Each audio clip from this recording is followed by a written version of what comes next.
Amém?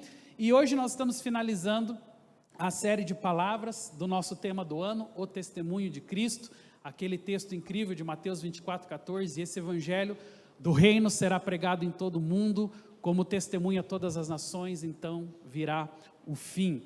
E hoje é a última palavra dessa série que nós passamos aí ao longo do mês de fevereiro. Nós temos mais de 40 igrejas que estão participando dessa mesma série de palavras, e também hoje estão todas as igrejas finalizando essa série e tem sido muito especial. Quero convidar você a me acompanhar, se você tiver com a sua Bíblia aí, ou até mesmo o seu smartphone. Abra em Atos dos Apóstolos, no capítulo 20 e verso de número 24, Atos 20, 24. E eu quero começar a nossa reflexão por aqui, já vou colocar ali, né, o nosso tema, Atos 20, versículo 24.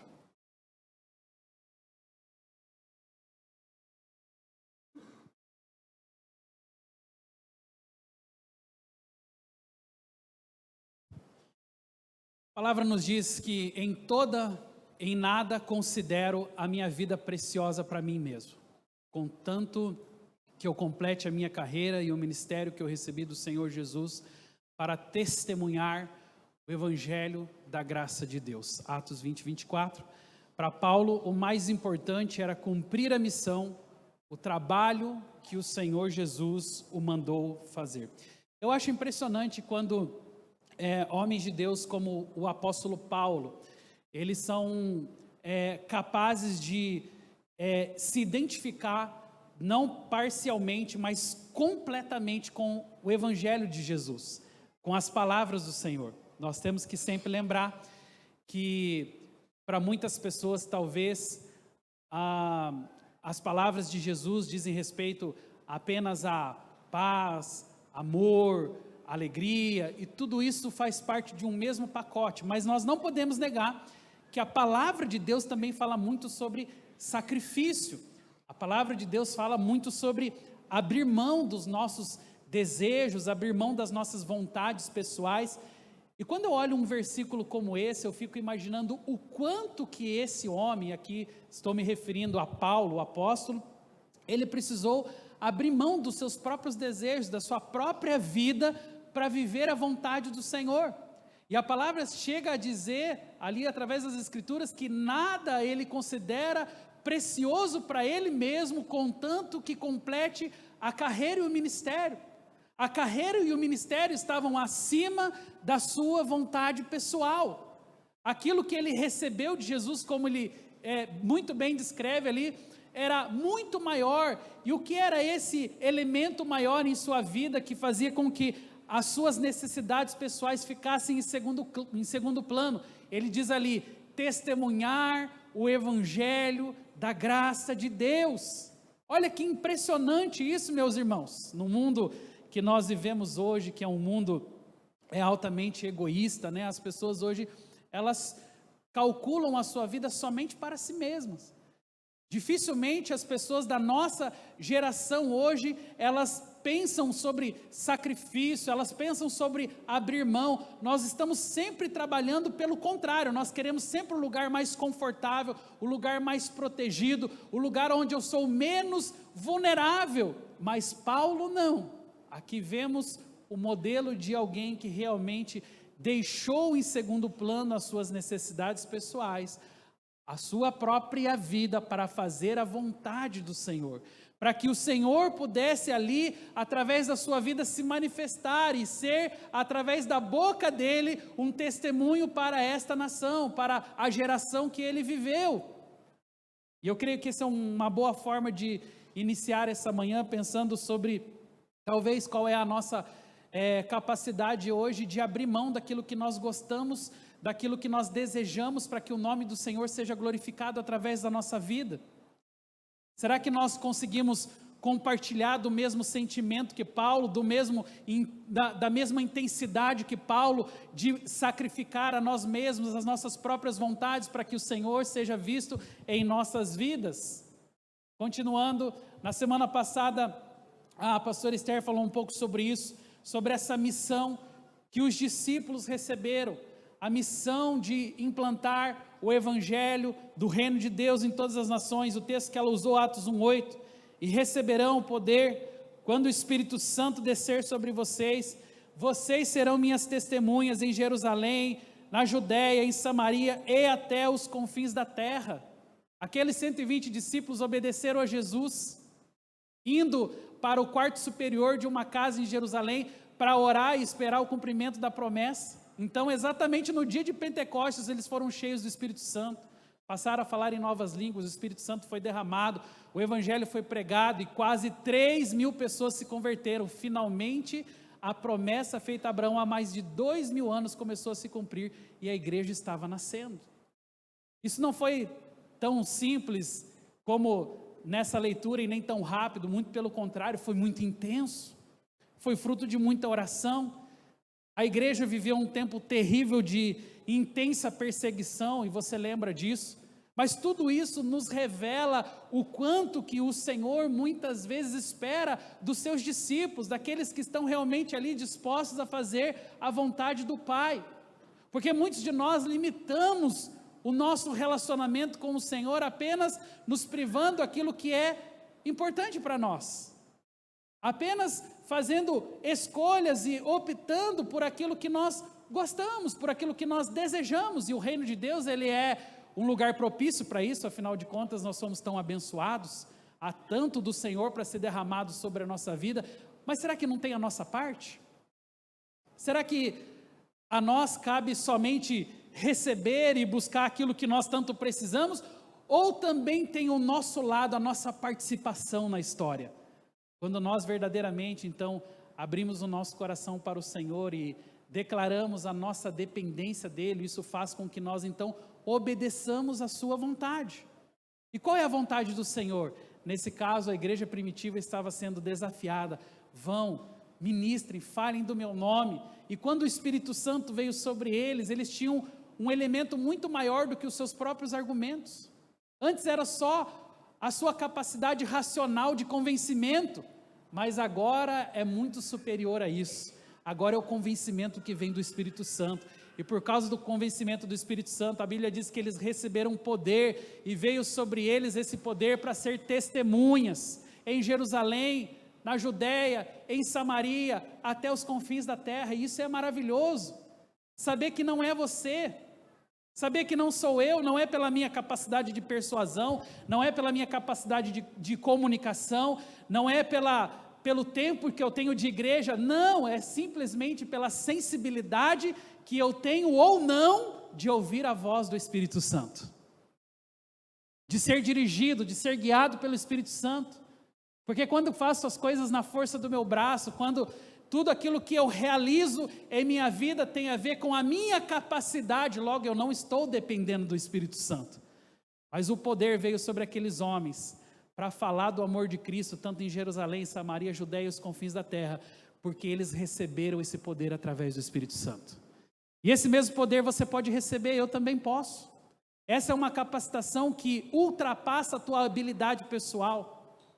Talvez muitos de nós condicionamos as nossas realizações em Deus, talvez olhando para nós mesmos e dizendo: puxa vida, eu não tenho capacidade, ou eu não sou assim tão bom de comunicação. Mas quem disse que o Evangelho tem a ver com ser bom ou ruim, uma pessoa ruim na área da comunicação? O Evangelho tem a ver com obediência.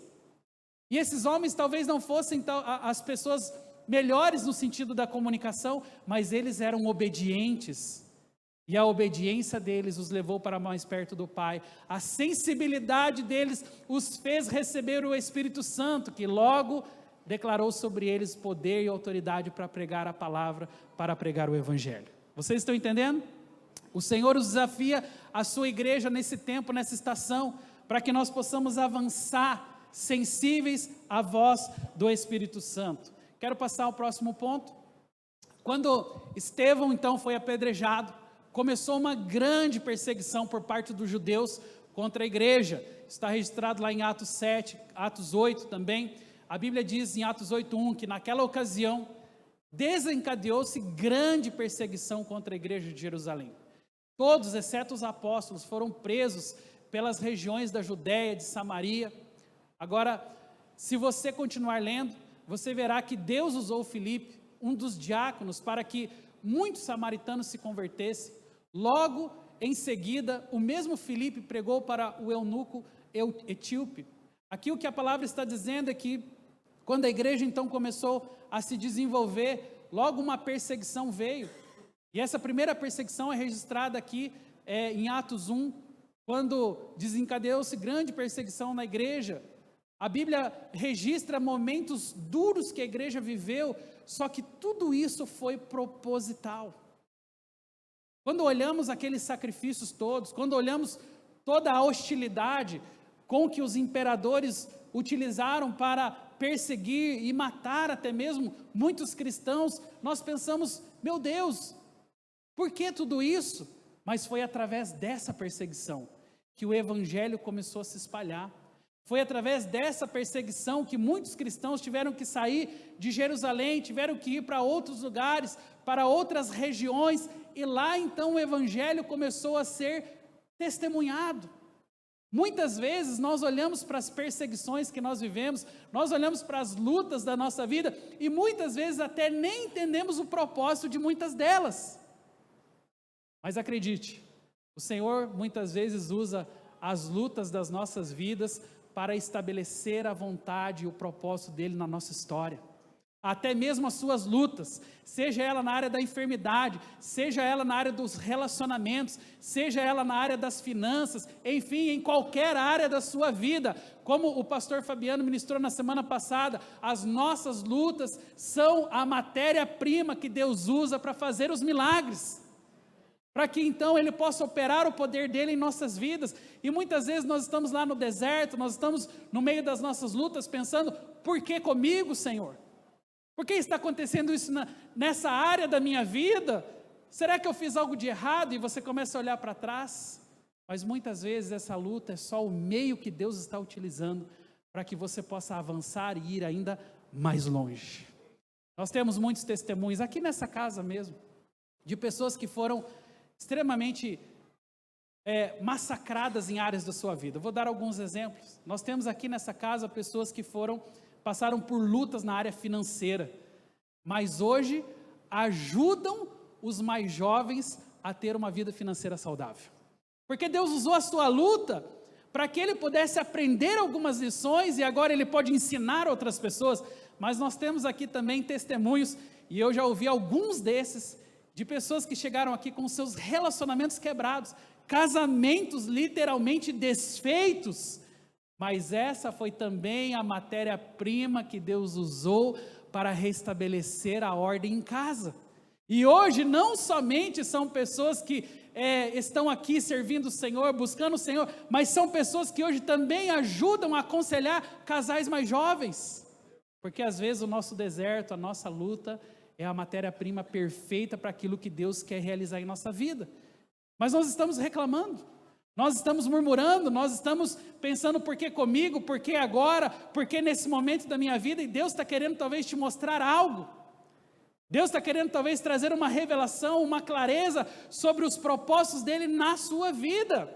E é tão precioso olhar textos como esse, que mostram que sim, houve perseguição, houve momentos duros, onde a igreja foi hostilizada por causa do seu testemunho, mas eles perseveraram até o fim.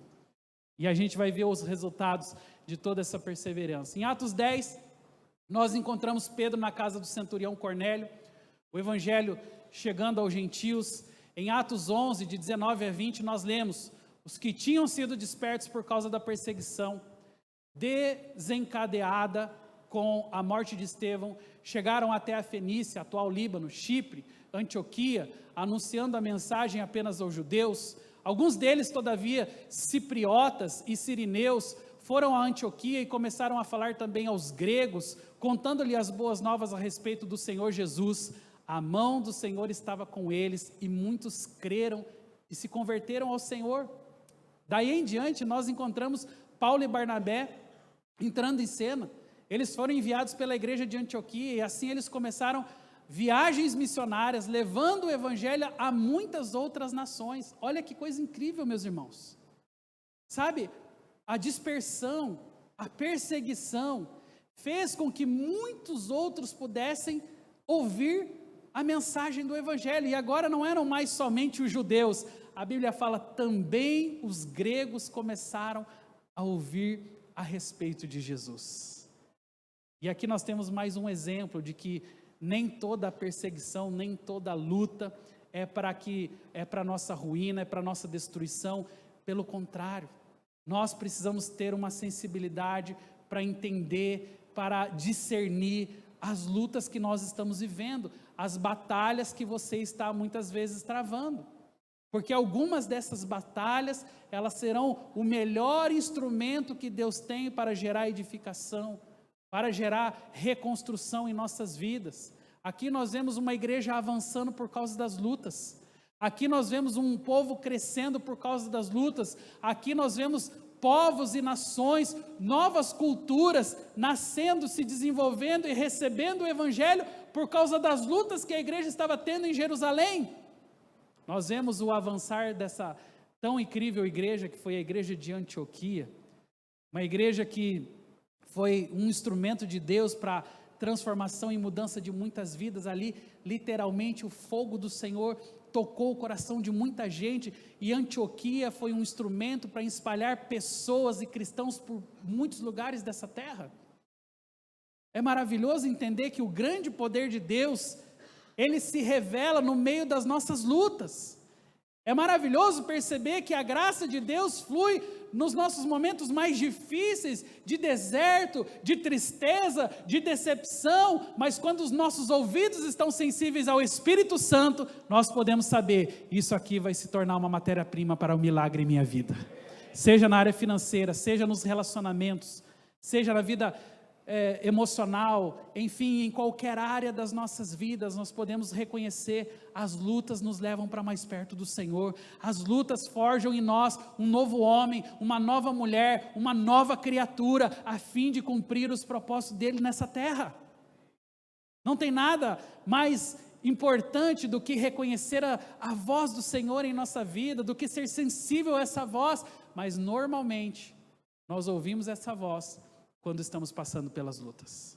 Pessoas que estão, talvez com a sua vida tranquila em áreas como essas que nós costumamos lutar, emocional, financeira, relacional, enfim, normalmente essas pessoas têm uma dificuldade muito grande para ouvir ao Senhor. Mas no meio das nossas batalhas, os nossos ouvidos ficam mais sensíveis, porque nós estamos procurando por saída, nós estamos procurando por luz, nós estamos procurando por uma direção, e é ali que o Senhor se manifesta, é ali que o Senhor se revela, e na igreja primitiva foi assim, nos nossos dias também é. Quando nós temos essa sensibilidade marcando os nossos corações, um milagre em potencial está prestes a acontecer. Uma das passagens mais lindas que nós encontramos em Atos 16, é exatamente essa: guiados pelo Espírito Santo, por causa de uma visão de Deus, Paulo e Silas foram para a Macedônia, que fica na Europa, ao norte da Grécia. E no sábado, saímos da cidade e fomos para a beira do rio, aonde nós esperávamos encontrar um lugar de oração. Sentamos-nos e começamos a conversar com as mulheres que haviam se reunido ali. E uma das que ouviam era uma mulher temente a Deus, chamada Lídia, vendedora de tecido de púrpura da cidade de Tiatira. O Senhor abriu o seu coração para entender a mensagem de Paulo. Tendo sido ela batizada, bem como os de sua casa, ela nos convidou, dizendo: se os senhores me consideram uma crente no Senhor, venham ficar em minha casa. E então nos convenceu. Lídia foi a primeira pessoa do continente europeu a se converter. Uma mulher muito próspera, que usou a sua influência para evangelizar e que ofereceu a sua casa para hospedar os apóstolos. Foi ali em sua casa que nasceu a igreja dos Filipenses. Gente, Deus usa pessoas comuns como essa mulher. Lídia estava lá, talvez com o seu coração cheio de expectativa de algo que ainda ela não conhecia, de uma palavra, de uma direção. E de repente aparecem homens que estavam procurando um lugar de oração, se conectam, se encontram com essa mulher, tem essa oportunidade de evangelizar a ela. Ela é ministrada, ela é batizada, ela recebe a Cristo no seu coração. Mais do que isso, ela começa a usar agora a sua influência. era uma vendedora de tecidos, então uma pessoa influente da sociedade, e ali ela começa a multiplicar a mensagem do Evangelho, mas tudo isso porque alguém apareceu e comunicou o Evangelho ao coração daquela mulher. E o que é mais incrível é que o Evangelho foi pregado pela primeira vez na Europa, através dessa mulher. Foi através dessa mulher que, como nós lemos aqui, a igreja dos Filipenses se estabeleceu. A igreja começa em sua casa porque alguém abriu o seu coração. Sabe, quando eu leio textos como esse, eu fico pensando quantas Lídias não estão aí espalhadas pela nossa cidade. Quantas Lídias talvez não estejam exatamente nesse momento na sua casa, com angústias, com lutas, com dificuldades em seu coração, e tudo que essa pessoa mais precisa é de um Paulo, é de um Barnabé, é de alguém que possa ativar a fé dessa pessoa. Essa semana eu visitei uma das células e nós estávamos falando um pouco sobre o evangelismo, né, sobre a importância de nós sairmos da nossa zona de conforto, de nós levarmos a palavra para muitas pessoas. E até no final da célula eu fiz uma pergunta, eu falei assim, gente, o que é que nos impede afinal de contas? O que é que nos impede de levar a palavra de Deus? Será que é a timidez? Porque muitos de nós colocamos exatamente nesse conceito, né? Eu sou tímido, eu não me comunico tão bem. Será que é a falta de conhecimento? Mas quando a gente olha para a suposta falta de conhecimento, a gente começa a observar que mesmo pessoas que tinham muito menos experiência do que nós, falaram a respeito de Cristo. Então, se não é timidez, se não é falta, muitas vezes de conhecimento, o que seria, quais são as nossas dificuldades? A nossa dificuldade maior, meus irmãos, acredite, é abrir a nossa boca para falar do Evangelho às pessoas, porque nós achamos que talvez só o nosso testemunho já basta, e o seu testemunho é importante? Com certeza, o meu e o seu testemunho são importantíssimos para que as pessoas sejam alcançadas, para que as pessoas sejam tocadas, mas lembre-se, a palavra de Deus diz que a fé vem pelo ouvir, e ouvir o quê? A palavra de Deus. Então a fé no coração das pessoas não será ativada enquanto alguém não comunicar. E as pessoas podem até se impressionar com o meu, com o seu testemunho, mas enquanto elas não ouvirem a palavra, não ativa a fé, porque a Bíblia é clara sobre isso. A fé vem somente pelo ouvir a palavra, e a palavra de Deus. Veja que a Bíblia fala que Lídia, ela foi tocada pelo Senhor, ou seja, aquela mulher, ela já tinha um anseio, ela já tinha no seu coração um desejo pelo Senhor, mas quando o Evangelho é comunicado aos seus ouvidos, então algo nasce aqui dentro dela.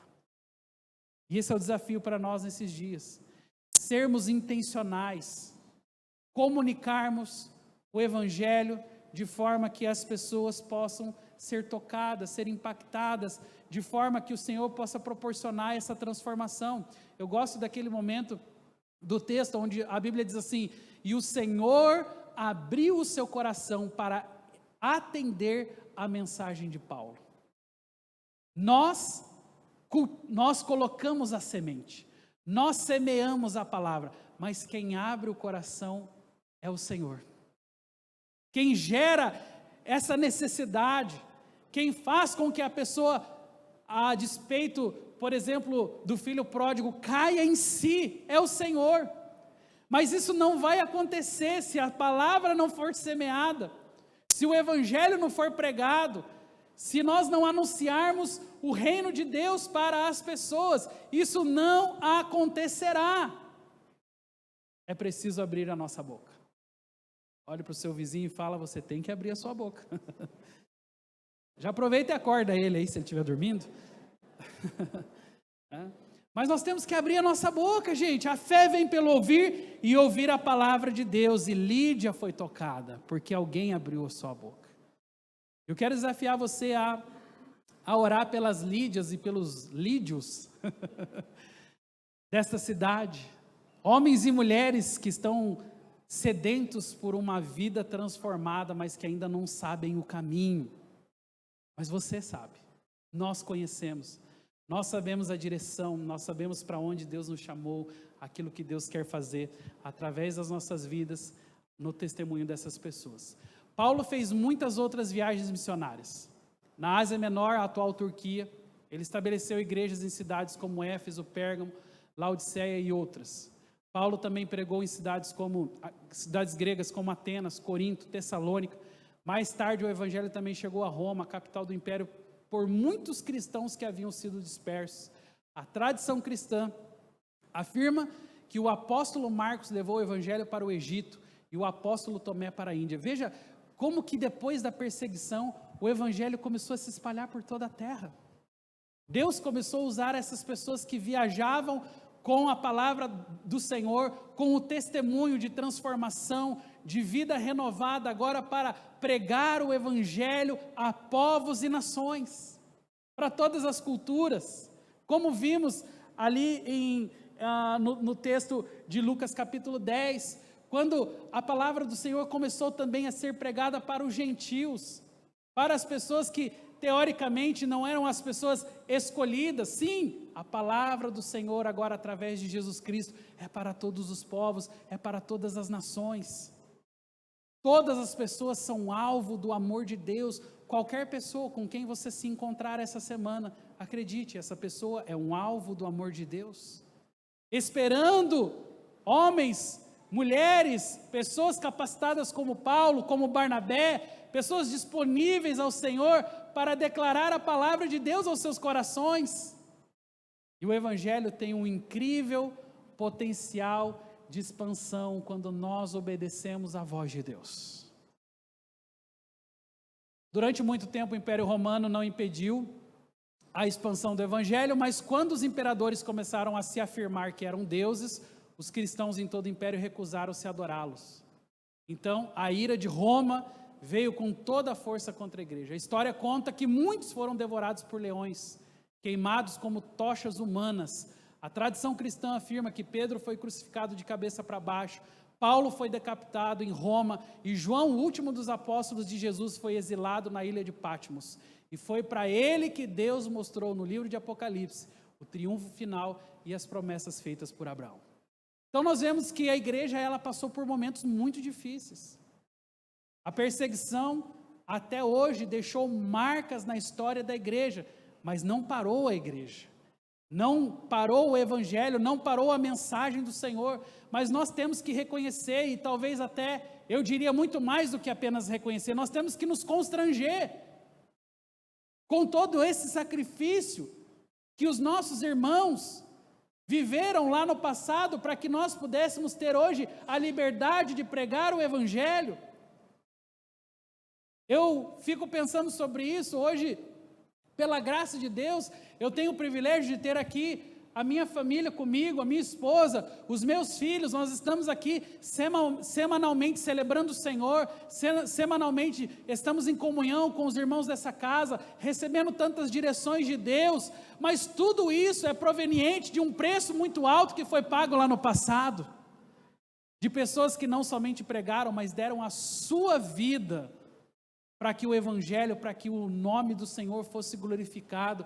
E sabe, meus irmãos, mesmo vivendo em um país livre, e eu quero declarar que o nosso país sempre será livre, amém? Né? Mesmo vivendo num país livre, nós ainda temos tanta dificuldade de comunicar o evangelho. Eu às vezes cito isso, né? Se você vai a um país como a China, onde é proibido falar do evangelho, é proibido ler a Bíblia, é proibido se identificar como um cristão. E lá é um dos lugares, acredite, um dos lugares onde o cristianismo mais está crescendo, porque mesmo a perseguição, mesmo todas as imposições do governo contra aquelas pessoas, não fizeram elas diminuir a sua fé, pelo contrário, fizeram elas aumentar a sua fé. E em lugares como cavernas, como esconderijos, no meio de um mato, até esses dias eu estava vendo um vídeo no YouTube, de um helicóptero com Bíblias, chegando em uma mata na China, em um lugar escondido para que eles pudessem receber as Bíblias, e os chineses, quando o helicóptero abre a porta do helicóptero para entregar, eles avançam, porque todos eles queriam uma Bíblia. Eles queriam ter pelo menos algo para que eles pudessem se apoiar, ser direcionados à palavra de Deus que hoje está proibida naquele país, e você tem uma em casa, você tem uma no seu telefone, você tem talvez umas 30 na sua estante, e muitos de nós não estamos nos alimentando dessa bênção que é a palavra de Deus. Então hoje nós vivemos algo maravilhoso, mas tudo que nós vivemos hoje é fruto do sacrifício que foi feito lá no passado. Isso me constrange, isso me faz pensar, Senhor, qual é o meu papel para a minha geração? Será que eu vou ficar só olhando, sabe, o movimento passar? Será que eu vou ser só esse espectador da fé? Será que eu vou ser uma pessoa que só vem na igreja para assistir o culto? Ou eu serei um agente da fé? Ou eu serei um homem de Deus, ou eu serei um apóstolo Paulo, que vou encontrar as Lídias, os homens e as mulheres dessa cidade que anseiam pela palavra de Deus. Isso tem que mexer conosco, irmãos. Isso tem que forjar algo dentro de nós, porque afinal de contas, nós estamos aqui por causa dele, ele nos salvou. Ele fez uma obra tão grande em nossa vida, o testemunho da grande maioria de nós aqui passa por momentos onde o Senhor derramou a graça dele sobre nós, e a pergunta é exatamente essa: qual é a nossa resposta? O que nós damos em função de tanto que nós recebemos, sabe, o Senhor tem nos abençoado de geração em geração. Nós somos o seu povo, nós somos nação eleita, escolhida, nós somos propriedade exclusiva do Senhor, e Ele nos elegeu para estarmos aqui hoje, para ouvirmos com sensibilidade a sua voz, ativarmos a nossa fé e fazermos aquilo que Ele tanto nos vocacionou a fazer: ir e pregar o Evangelho a toda criatura. Mateus capítulo 28 são as últimas palavras do Senhor.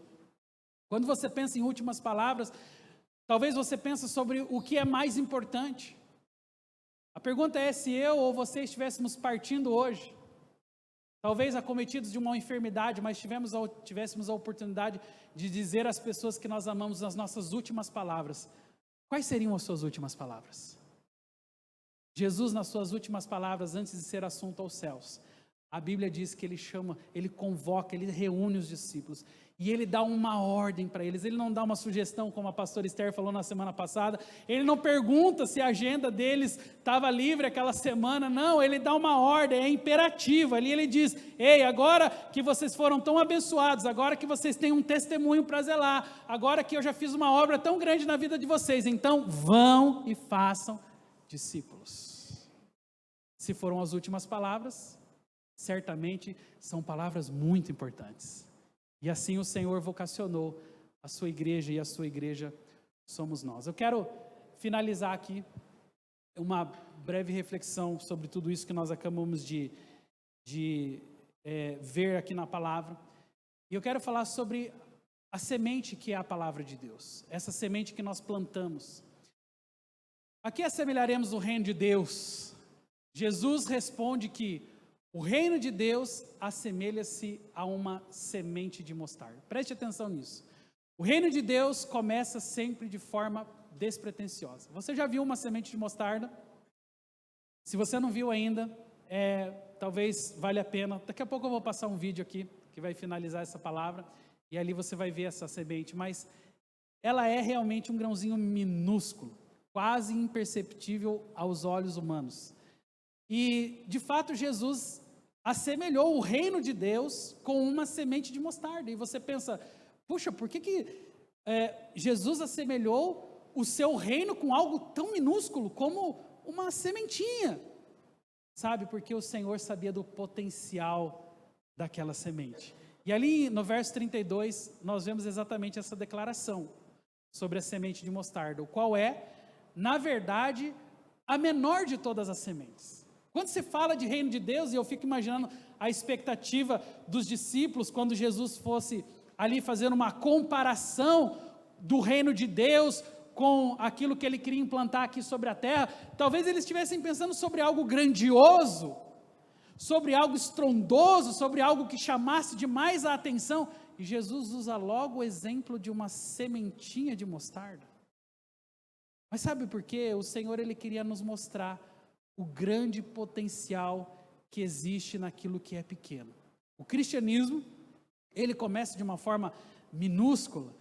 A minha aula ali agora, antes do culto aqui na reunião de líderes, foi sobre a igreja nas casas, e nós estávamos ali pesquisando versículos por versículos, o como foi maravilhoso esse processo da igreja primitiva que se iniciou nas casas. Era apenas algumas poucas pessoas, eram alguns galileus, eram algumas pessoas de origem simples, que estavam se reunindo semanalmente, que estavam sendo tocados pela palavra, mas era a sementinha de mostarda com essa suposta despretensão, mas que tinha uma grande capacidade de crescimento. Talvez naquele momento alguém pudesse olhar e falar: o que somos nós diante do Império Romano?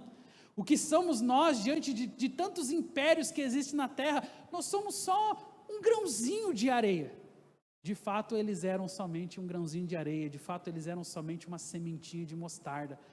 Mas o cristianismo, mesmo sem espadas, mesmo com um discurso diferente daquilo que eles estavam acostumados na época, mesmo sem nenhuma ação revolucionária ou bélica, algo nesse sentido, com mensagens de amor, destruiu o grande Império Romano. Foi a sementinha que começou em uma casa, foi a sementinha da palavra de Deus que começou de forma tão despretensiosa, mas que começou a crescer. 2, o reino de Deus tem um gigantesco potencial de expansão. Veja que ainda no verso 32 é declarado: e crescida é maior do que as hortaliças e se faz árvore. Quando é semente, é a menor de todas as sementes, mas quando cresce, é a maior de todas as hortaliças. O que a Bíblia está dizendo aqui é que nem tudo aquilo que é pequeno aos nossos olhos permanecerá pequeno pelo resto da vida. Pelo contrário, às vezes aquilo que nós julgamos que é pequeno, Deus, pelo seu poder, pode transformar, pode fazer um milagre, e mesmo aquilo que nós achamos que é impossível aos nossos olhos, é possível aos olhos de Deus. E Ele usa exemplos como esse, exatamente para chocar o nosso coração, para nos fazer pensar que tudo aquilo que é espiritual é improvável.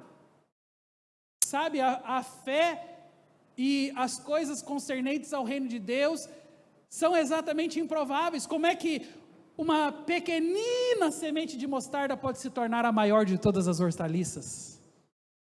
É o exemplo perfeito. E finalmente, transforma-se em um ninho de refúgio.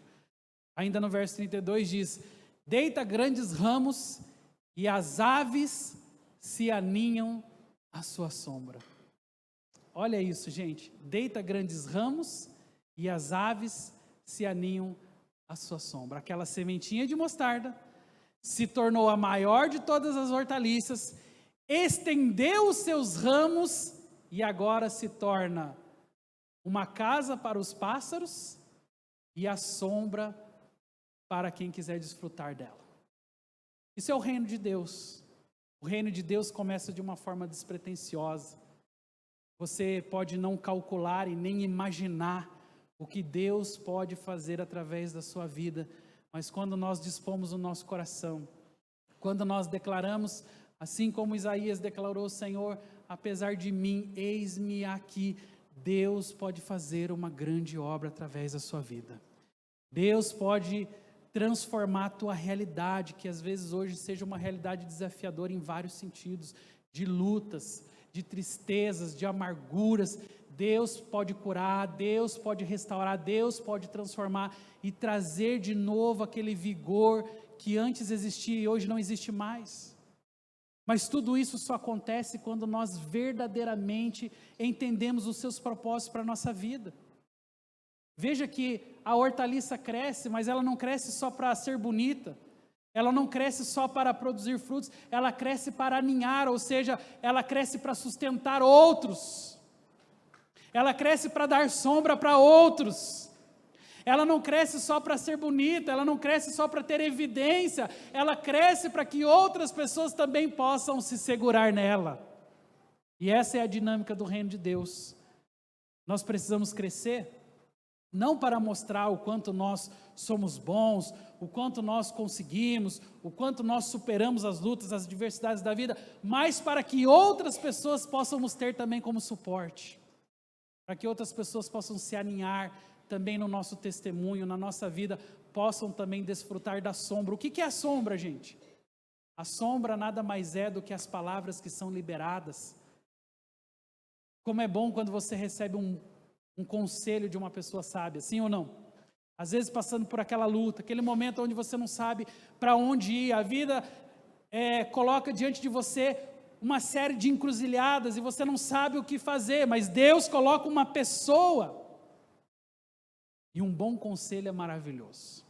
Da mesma forma que um mau conselho é destruidor, mas quando você recebe o conselho de uma pessoa sábia, algo transforma dentro de você. Você começa a enxergar o mundo diferente. É isso que nós fazemos semanalmente aqui. Nós aconselhamos. É isso que os líderes de células dessa casa semanalmente fazem. Nós aconselhamos, nós direcionamos, nós apontamos o caminho, sempre na expectativa de que você possa corresponder aos anseios de Deus para a sua vida.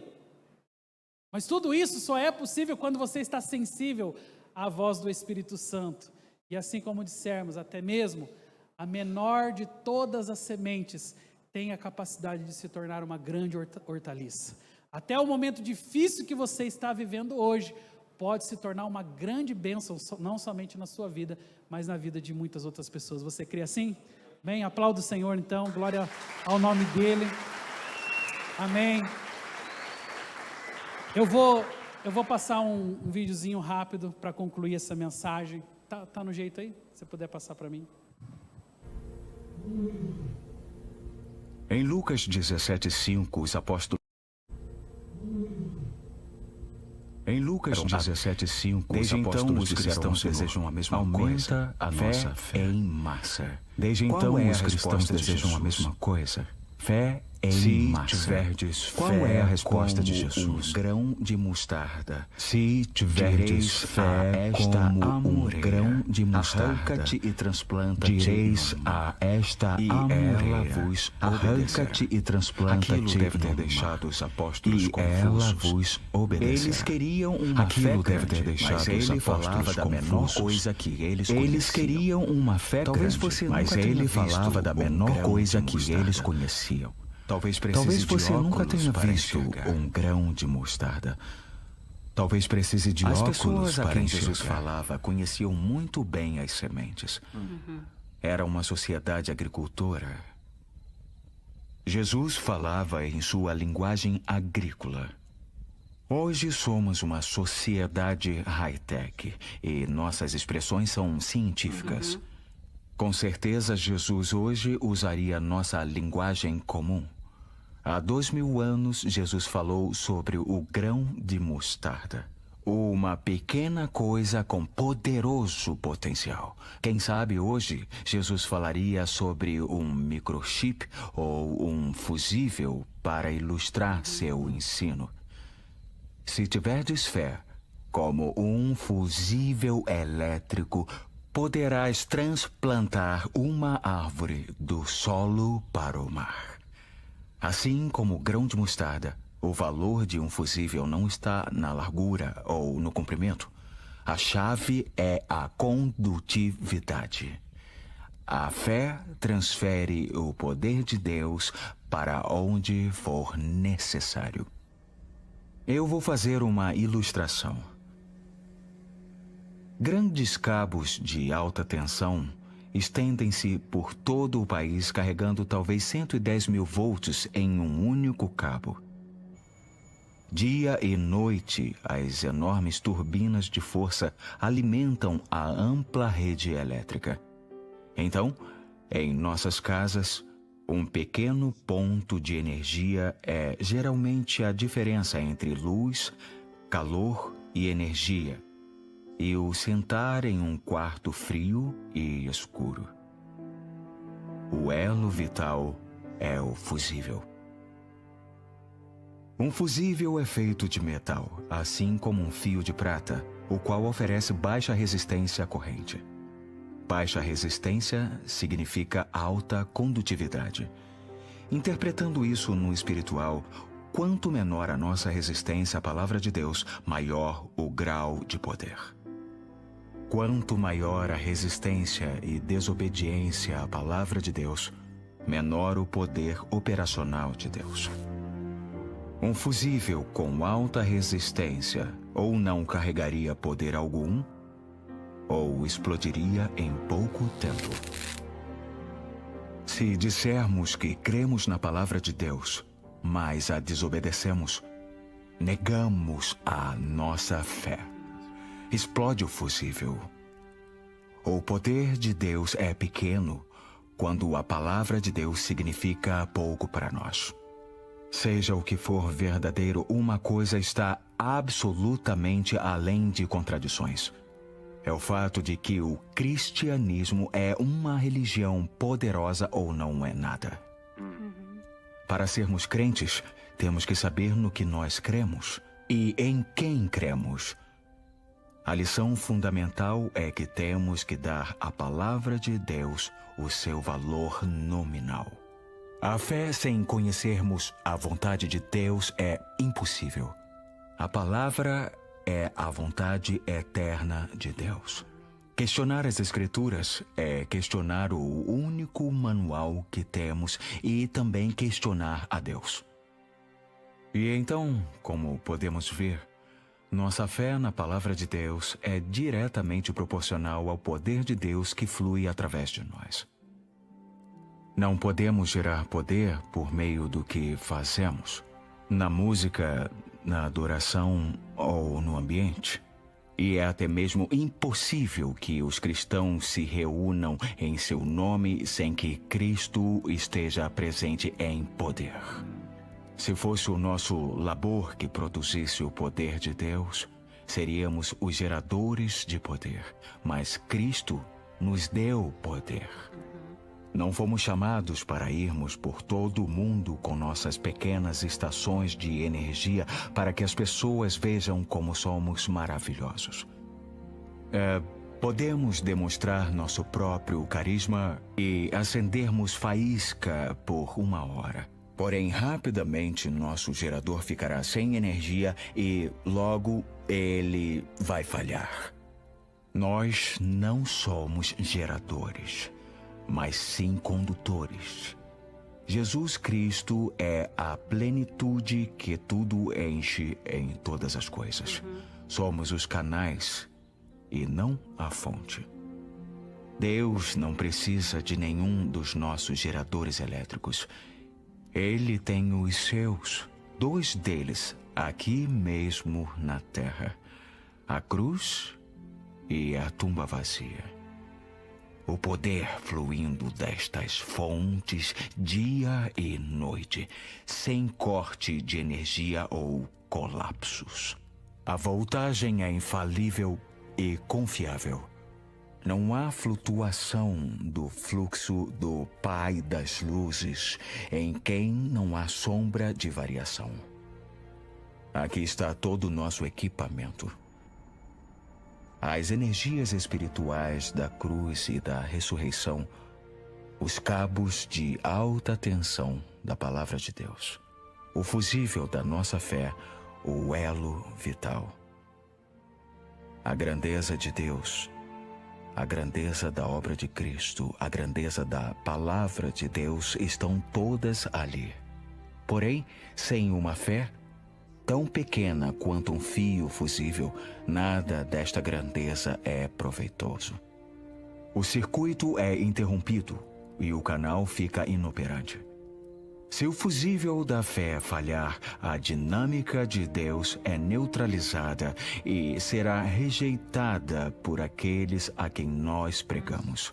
Pegue a palavra, adicione o fusível da fé e o poder de Deus certamente virá. Haverá luz, calor, energia, salvação, cura e força e bênção. A nossa fé não é uma torre de emoções para todos verem e compreenderem. É o fusível escondido, mas, através dele, as energias do céu fluem para o mundo.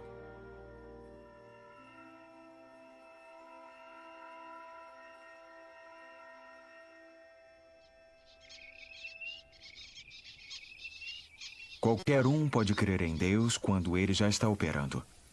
Mas a fé verdadeira age quando parece que Deus não está movendo. Entenda isso. Deus ama homens e mulheres que apostam na sua ajuda. Esta é a receita para o triunfo, bênção e avivamento.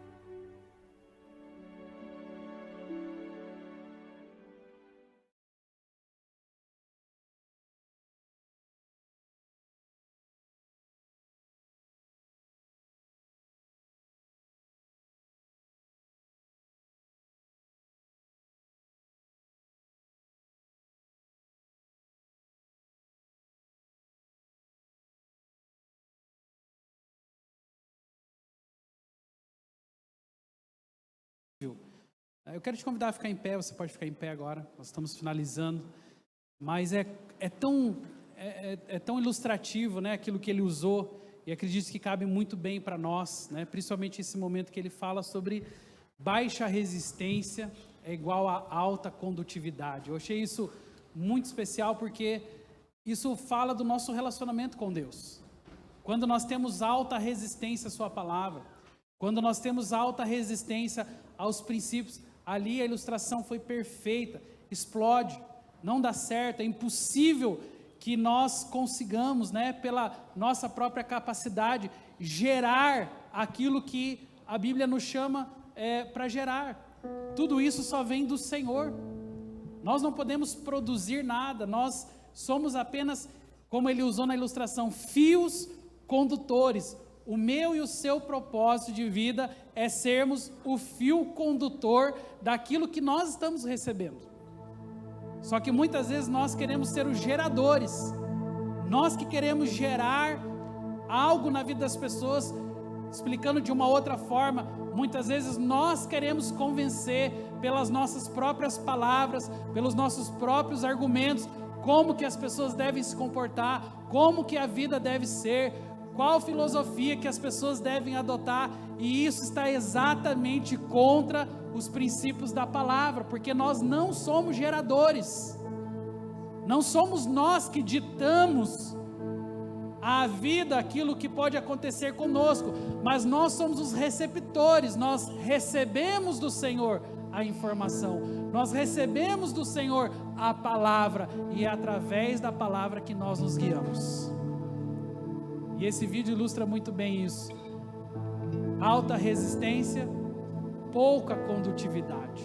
Pessoas resistentes à palavra de Deus, pessoas resistentes aos princípios, pessoas resistentes às ordens que o Senhor deixou, não vão conseguir ter uma condutividade, não vão conseguir fazer o elo entre aquilo que você vive no seu coração, entre os testemunhos que já estão hoje em você e também nas pessoas que estão ao seu redor, porque nós precisamos ter uma baixa resistência. E baixa resistência significa sensibilidade para ouvir a voz de Deus, sensibilidade para ser direcionado pelo Senhor. Eu quero te convidar a fechar os teus olhos. Nós vamos encerrar, mas eu quero orar pela minha e pela sua vida hoje. Quero declarar que, pela graça de Deus, hoje nós podemos e nós devemos ser os condutores da palavra dele, não porque somos bons, não porque conhecemos, não porque temos 10 ou 15 anos de igreja, não porque já conhecemos o Evangelho há muito tempo, não é nada disso, é tão somente porque os nossos corações estão sensíveis à voz de Deus. E quanto mais sensível, quanto menos resistência existe no meu coração, mais o Senhor flui através da minha vida. Quanto menos resistência eu ofereço para as palavras do Senhor, para as direções que Deus tem trazido para a minha vida, mais fluente é a minha história em Cristo, mais eu consigo ver o mover do Senhor, os milagres acontecendo, mas o contrário também é verdadeiro. Quanto mais eu me abro para o Senhor, quanto mais eu percebo a sensibilidade através da voz do Espírito Santo, mais eu consigo me conectar com Ele, mais a minha vida vai à frente, eu posso ver os benefícios de uma vida entregue aos pés do Senhor. Eu quero te convidar hoje a abrir os seus ouvidos espirituais.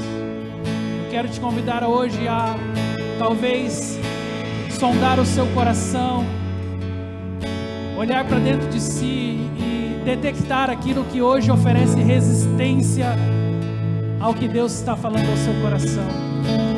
Talvez seja a sua filosofia de vida, talvez seja a sua cultura, talvez seja a própria religiosidade, talvez seja você mesmo resistindo a tudo aquilo que Deus quer fazer através da sua vida, mas não tem como, eu estou aqui para dizer a você hoje, não tem como fugir dos propósitos de Deus para a sua vida. Não tem como nós buscarmos um outro meio de realização. Não tem como nós nos sentirmos exatamente satisfeitos e completos se não ouvindo a voz do Senhor e cumprindo todas as suas palavras, cumprindo o propósito que Ele estabeleceu sobre a nossa vida.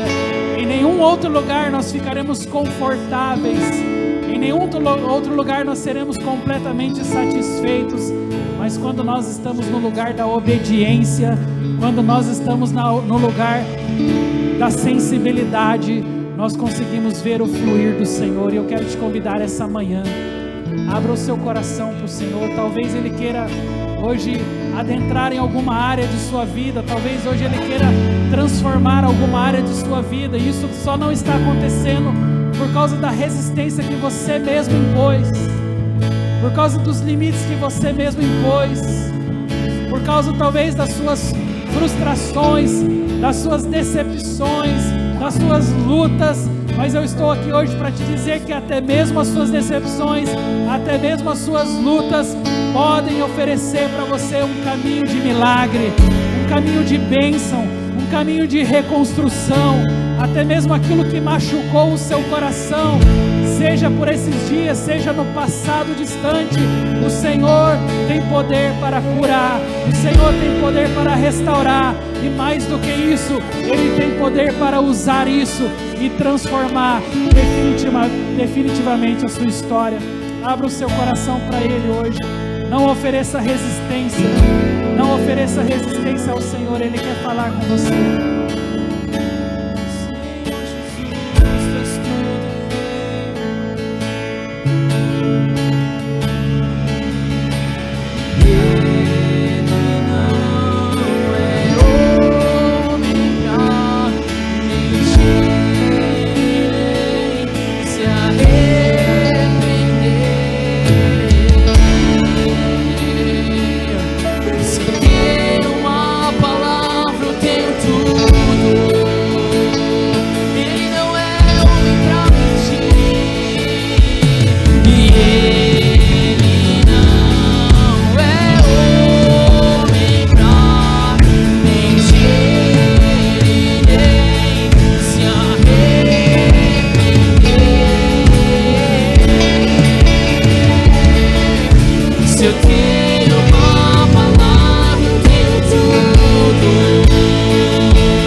Passe o deserto, que eu te mostrarei a terra.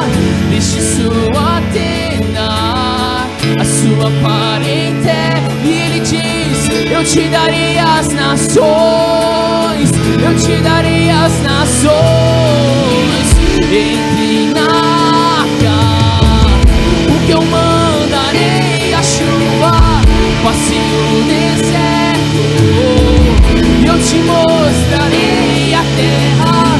Deixe sua tenda, a sua parentela.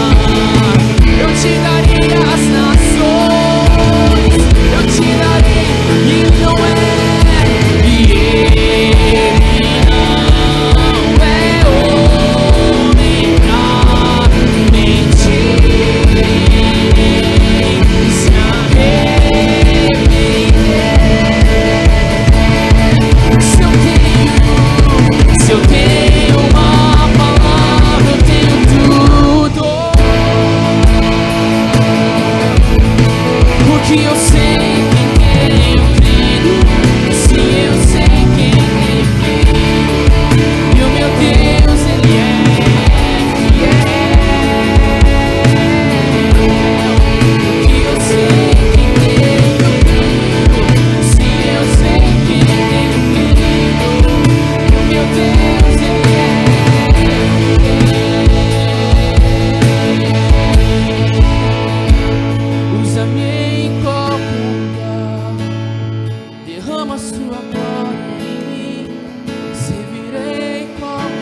derrama sua glória em mim.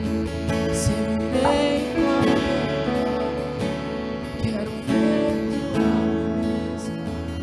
Me envolva na tua história, minha vida, pra tua glória. Me envolva na tua história, minha vida, pra tua glória. Me envolva na tua história, minha vida, pra tua glória.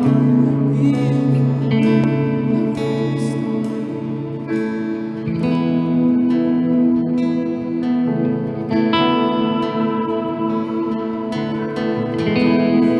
Envolva, Jesus, envolva a minha casa, envolva a minha família em tua história, nessa geração, Senhor. Eu quero ser usado por ti, eu quero ser usado pelas tuas mãos, Senhor.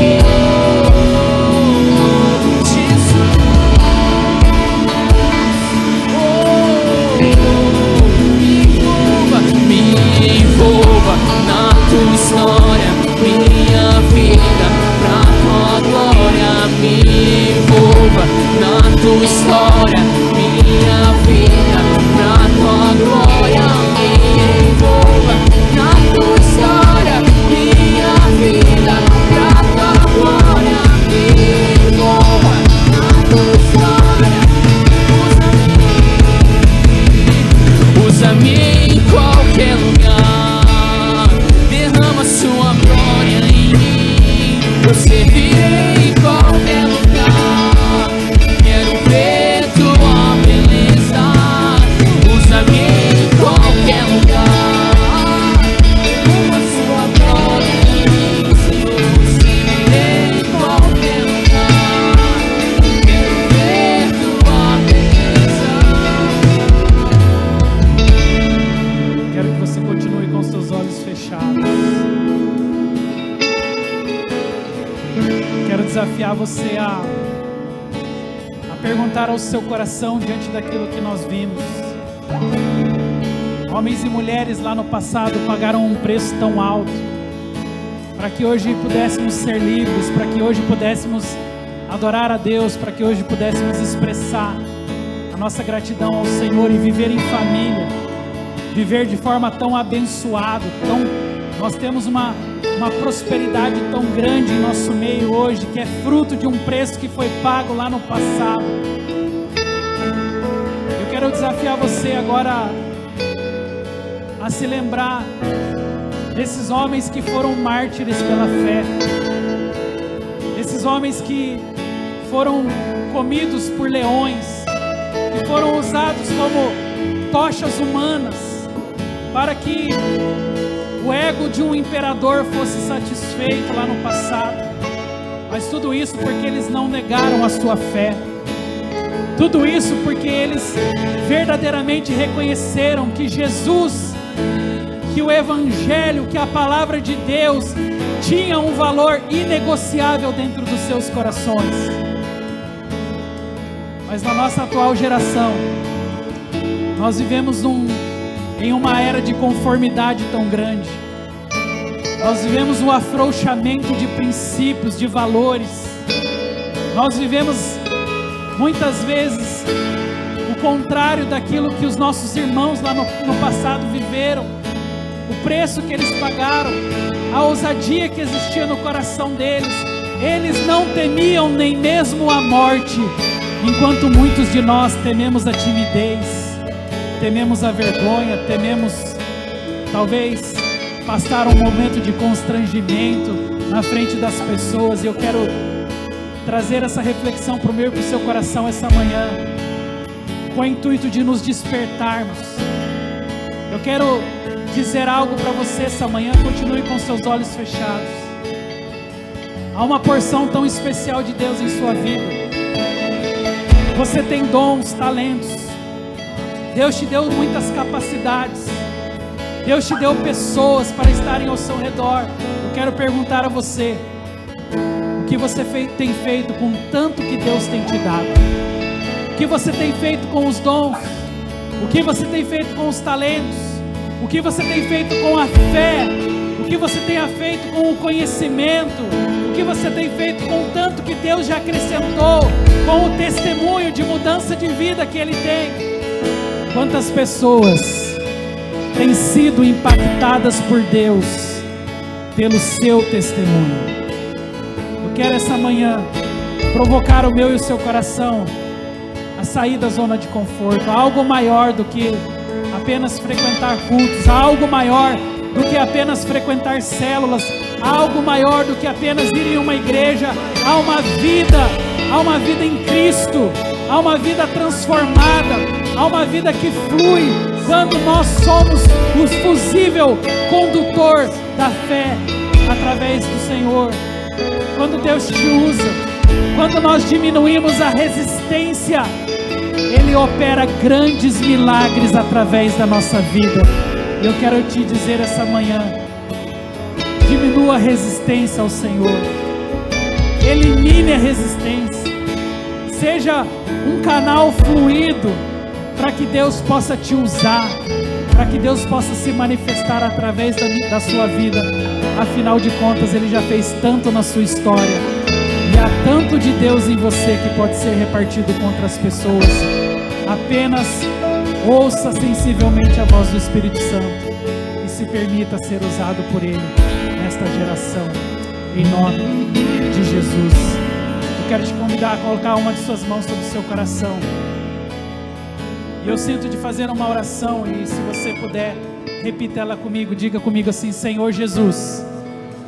Pode dizer mais alto: Senhor Jesus, nessa manhã eu quero declarar que não existe em mim qualquer resistência à sua palavra, à direção que o Senhor tem para a minha vida. Que caia por terra esta manhã todos os meus argumentos, toda a minha resistência à sua palavra. Eu quero ser um caminho fluido da palavra de Deus para este mundo. Usa-me, Senhor, pela sua misericórdia e pela sua graça, para que eu seja um instrumento de Deus nesta geração. Esta é a minha vontade, e eu oro com fé, em nome de Jesus. Amém. Aplauda o Senhor, querido.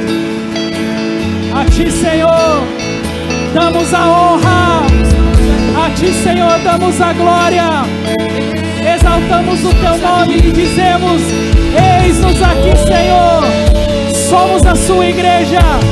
Usa-nos, Senhor, para que o Teu nome seja glorificado, hoje e todos os dias. Amém e amém, querido. Vai na bênção, vai na paz. Que Deus te dê um domingo abençoado. Cumprimenta quem está aí perto de você, dá um abraço. Um ótimo domingo a todos, em nome de Jesus. Usa-me em qualquer lugar, derrama